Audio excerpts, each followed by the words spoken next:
구티비가 발행하는 종합주간지 위클리 굿뉴스의 주요 소식을 김민정 기자가 소개해드립니다.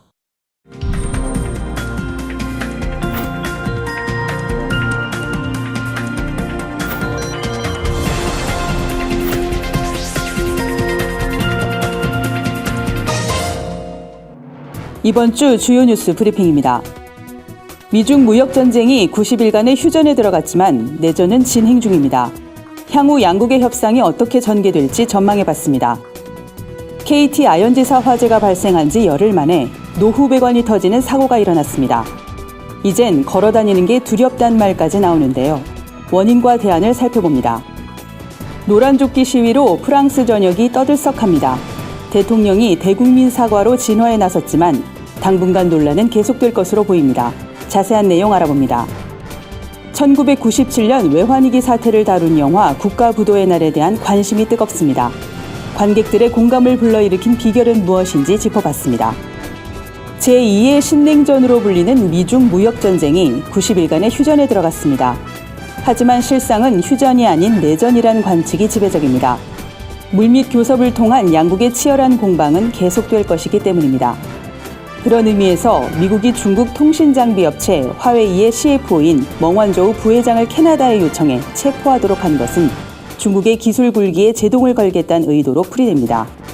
이에 중국 정부도 미국 제품 불매 운동을 전개하며 반격에 나서기도 했는데요.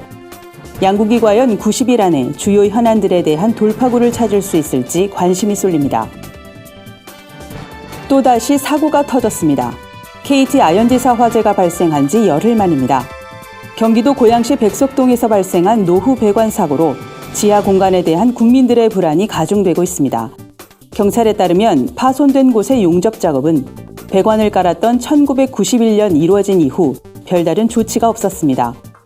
위험한 건 열수송관뿐만이 아닙니다. 상하수도의 경우도 노후화 율이 10년 새 3배 이상 증가한 것으로 드러났습니다.